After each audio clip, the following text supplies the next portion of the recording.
The following is an AZPM original production. For AZPM, I'm Mark McLemore, and this is Arizona Spotlight. Coming up, former U.S. Poet Laureate Tracy K. Smith will be the featured speaker at the upcoming Tucson Humanities Festival, and I'll have a conversation. Visit the Steinfeld Gallery and Studios for a preview of an art show featuring 27 different local artists called A Gorgeous Excitement. The Owl and Panther Club celebrates 30 years of helping refugees and immigrants begin new lives in southern Arizona. And a story about one man's journey to becoming a worm wrangler. Those stories are next on Arizona Spotlight. Tracy K. Smith is a Pulitzer Prize-winning poet and author, known for writing that explores the emotional spectrum of what it means to be human. In her role as United States Poet Laureate, she used her platform to seek out the commonalities that bring people closer together. Smith will be the featured speaker at the Tucson Humanities Festival on October 23rd, and I spoke with her by phone from her home in Massachusetts. I served as Poet Laureate of the United States from 2017 to 2019. And during those years, I was spending time in rural communities in the United States, hosting events where I would gather with strangers to read poems by other living American poets and talk about what those poems caused us to notice, to remember, to wonder, and to feel. That was my way of doing two things.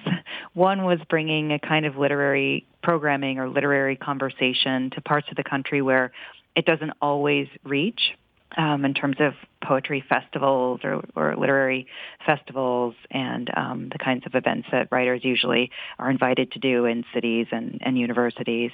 But the other thing I was eager to do by visiting different places with poetry was to convince myself that the narrative of a divided nation and the narrative of a country where people of different backgrounds, different, religious traditions or different citizenship statuses don't have anything to say to one another. I wanted to confirm for myself that we do.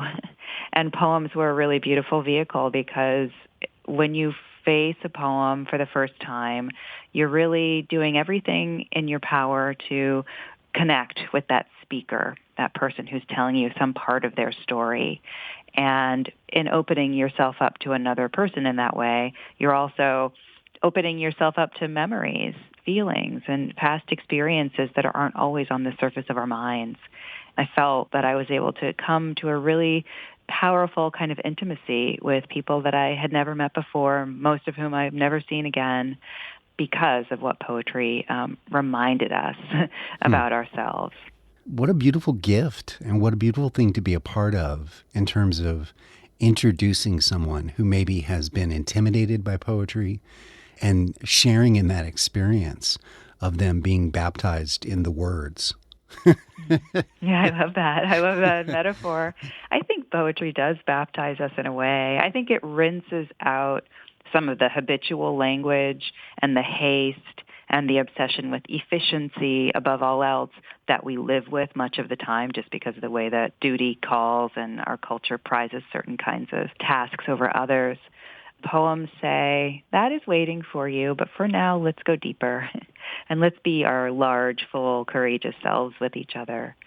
My term as Poet Laureate ended soon before the pandemic began, and so I spent a lot of time during 2020 reflecting on those trips and those experiences and reflecting on how beautiful it is to be able to come into contact with people and sit down and listen and share. Wow. I think about it a lot now still for other reasons, but I think that sense of the various barriers that have been erected between people and the many things that command our attention and sometimes our worry, it's been helpful to think back on this other mode that I know we are capable of flourishing within. I also think it's really interesting, Tracy. My audience is no stranger to the idea that I love science fiction and the imagination. And the fact that you wrote a book of poetry that included musings on the universe, and I believe the phrase I read was the mysteries of the universe. I think that's really interesting. So can you tell us a little bit about why you did that? For a long time, I've been interested in writing about America and the complexities of belonging to this nation, caring about this nation, and also being awake to, our history. I had published a book in 2007 that was, really trying to think across international borders and trying to think about the reality of how intertwined we are and how vulnerable we are to one another. And I wanted to revisit those questions, but I didn't want to do that in the same way that I had just done it. I wanted to push myself to different discoveries. And so I adopted a framework of science fiction, a genre that allows us to think about the preoccupations, worries, and concerns that we have that are relevant to the moment we are in by extrapolating, zooming out far into the future or out far across distances of time and space into the universe. But while I was writing that book, my father became ill and passed away. And he was a lover of science fiction much of my childhood. And in many family photos, he seems to be reading, books of of science fiction. It was something that, he really loved. And there was a period during my childhood when he was working on the Hubble Space Telescope. So to hear him talk about what that work was when I was a kid was just this beautiful mystery to me. I think the universe is a mystery, even to those who seem to know it best. To hear my father's voice describing the far reaches of time and space and the mystery that we hope to chip away at with these glimpses of how the universe was born, it did a lot to bring him back to me and to allow me to imagine that he, in leaving this life, had passed into that large mystery himself. And so a huge role that those poems play for me is elegy, and thinking about him out there and thinking about the afterlife as it might pertain to his particular imagination also really, I think, transformed my view of life and death and the survival of our consciousness. It's like a little lesson in why poetry does what it does. Why do things have to engage us not just through our brains, but through our bodily senses? And why are we so interested in leaning close to things that outsize us in every way? These things that we become very small in the face of. I think poetry helps us to feel willing to step close to the fearsome and the unknowable, willing to acknowledge that the appetite to step close to the fearsome and the unknowable is a huge part of what makes up our life force as humans. And it's also this wonderful form that somehow puts us on intimate terms with something that is larger than all, and it is a kind of miracle. It's no accident that poetry is a form that much, religious writing is written in. There's something beautifully confounding about the paradox that we're connected to. Tracy K. Smith will present a reading on Thursday, October 23rd at 7 p.m. as part of the Tucson Humanities Festival. It's in the Health Sciences Innovation Building on the U of A campus. The event is open to the public. There is more information at humanitiesfestival.org.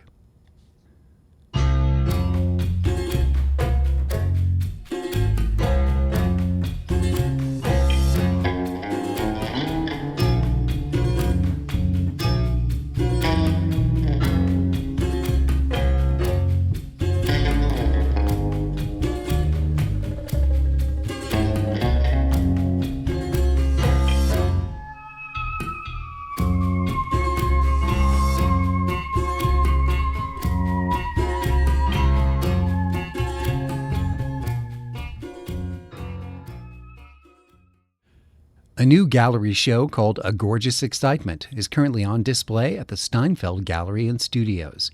It was curated by Paul Gold, an art book publisher, collector, and arts advocate.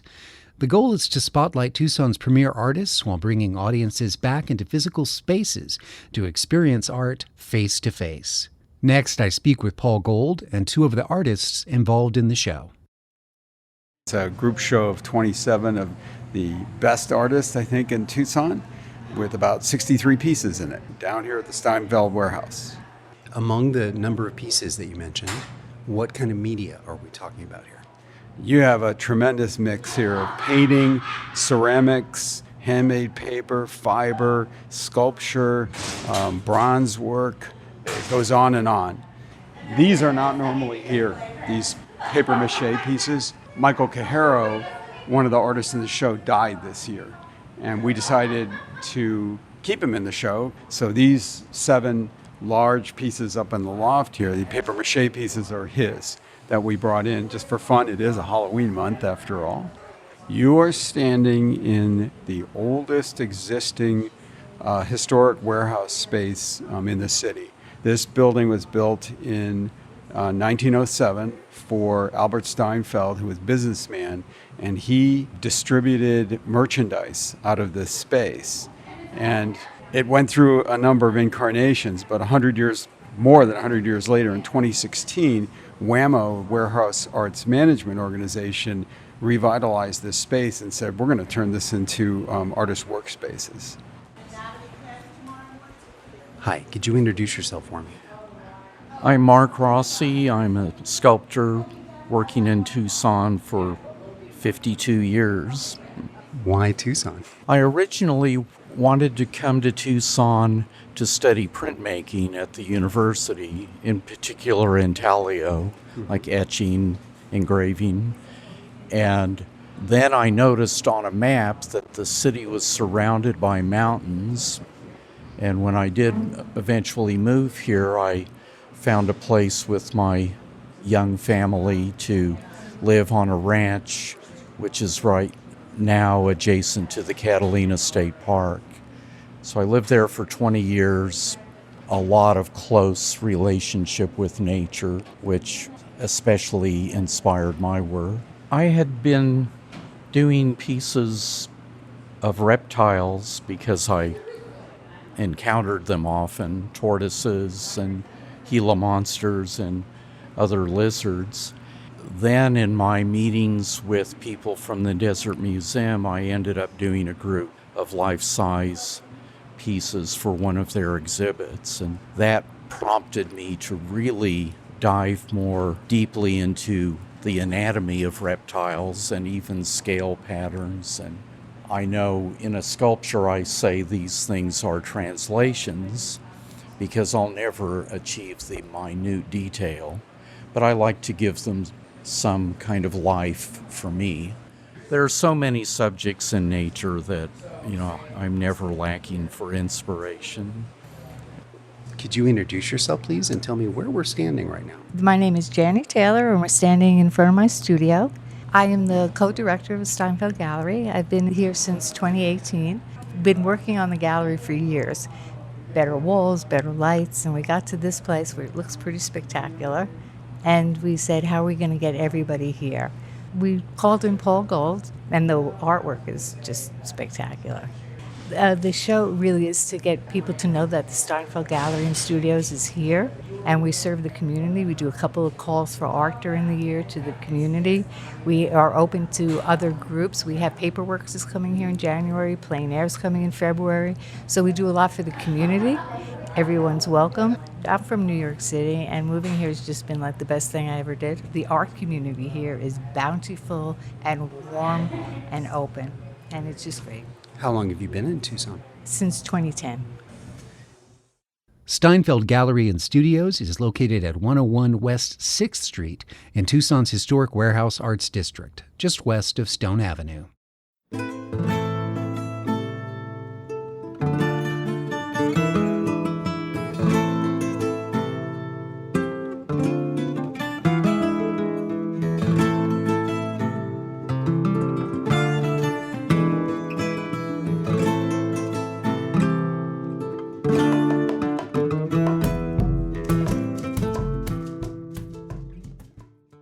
Our region is home to thousands of refugees from around the globe, many arriving here following persecution, imprisonment, and traumatic dislocation. For 30 years, a group called Owl and Panther, established by the Hopi Foundation, has supplied help and resources to refugees of all ages. The goal is to provide healing experiences and create a more welcoming community. Joining me now to tell us about their 30th anniversary celebration are Abby Hungway and Hamed Asar. This year is our 30th anniversary serving refugees and immigrants in the Tucson community. This is a huge milestone for all of us who have been served by Owl and Panther. I feel like part of the reason why I continue to be involved is a hope to make sure that Owl and Panther continues to be there tomorrow for everybody who needs the support and who needs the amazing service and programs that Owl and Panther offers. And I'm not just saying this as a staff member, but I'm saying this as somebody who has actually benefited from all that the organization has to offer.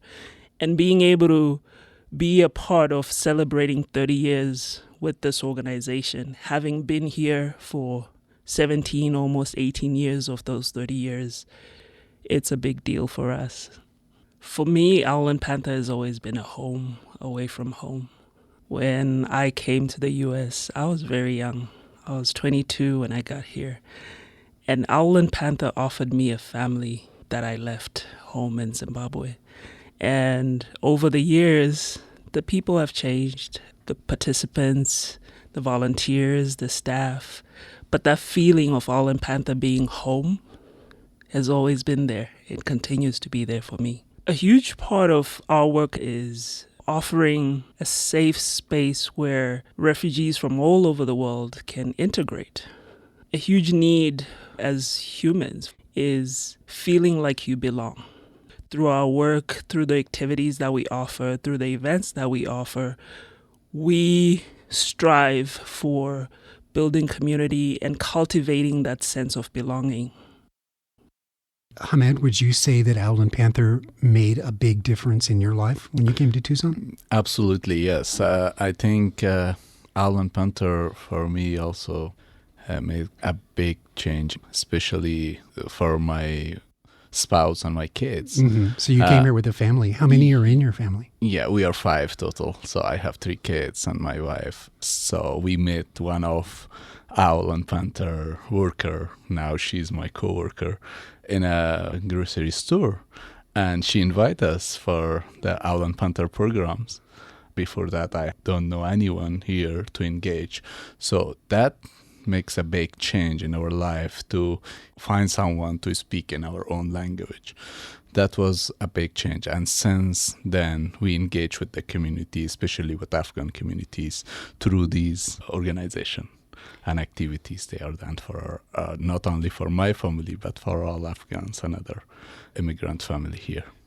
So I think I understood, Hamed, that coming from Afghanistan, you were welcomed into the community by Owl and Panther, but now you actually contribute to the group itself, right? That's right, yes. I worked with Owl and Panther after that for a while as a volunteer. Then when there was opportunity, I became as a health promoter. So now I'm focusing to work with Afghans, specifically with Afghan men. And they are now engaging more than before with Owl and Panther activities. For example, we sometimes have field trip. We have some sport activities like volleyball, bowling, and stuff like that. I'm working with those Afghans that cannot speak English well and do not familiar with culture. Abby, so what are some of the things that are going to be happening at the 30th anniversary that you want our listeners to know about? And first of all, who are you inviting? Who's welcome? Anybody and everybody is welcome to join us in this celebration. We have some art projects in plan. We have collaborative projects. I'm not going to give too much away, but in addition to the art projects, we are going to be launching our song that we worked on throughout the summer, a song about hope.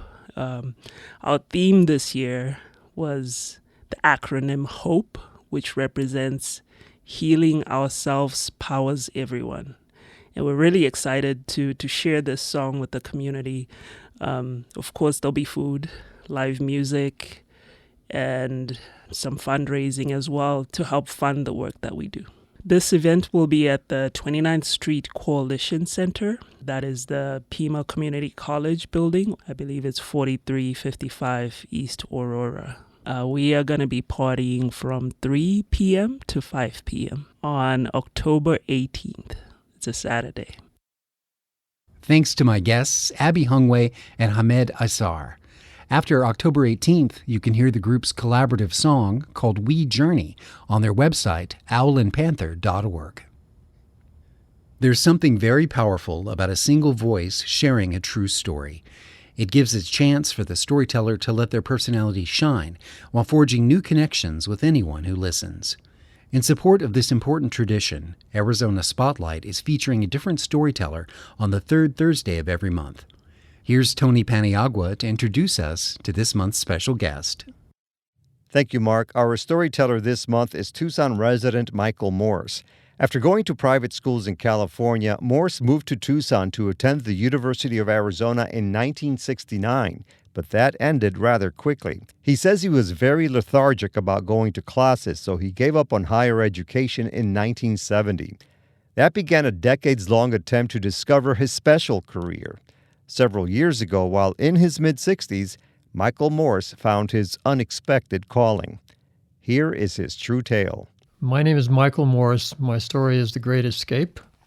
When I was younger, I may have been an underachiever, a little devoid of ambition.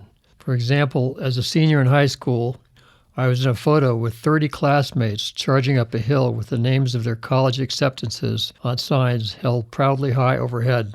Meanwhile, I was running in the opposite direction, having not been accepted anywhere. Years later, I became preoccupied over what I would be or do when I grew up. That is to say, worried at age 30, not college age. I had started teaching tennis because my mother and my best friend suggested I do this until I figured out what I should do next. I could not bring myself to declare the tennis profession as a legitimate career for my future. How many serious career professionals went to work wearing shorts, sneakers, and a polo shirt, carrying a bag full of rackets? Dialing forward a couple of decades, my wife Sandra saw a presentation by a guy from Boone, North Carolina, on the amazing capacity of composting earthworms to benefit life in many ways. Worms, it turns out, are soil engineers, chemists, and waste removal marvels. We visited his location in North Carolina and were impressed by the simplicity of his and his wife's business process. We thought it was a good opportunity to start a small enterprise that might be profitable. It would be good for people and the earth and wouldn't require a long learning curve. We would get some worms, feed them, keep them warm, harvest their poop, which we elegantly call castings. We'd sell worm products to gardeners, farmers, tree growers, anyone growing plants. I could migrate from teaching tennis to becoming a worm entrepreneur. We signed up with the North Carolina people and returned to Tucson to set up shop. We adopted the name Inch by Inch for our business, foreshadowing our progress toward making this enterprise grow. We soon discovered that it would not be so easy. Very few people even seem to know much about composting worms and why they would need them. To no surprise, they are very seldom found in our desert landscape. There is more to the science of feeding and caring for the little creatures than we thought.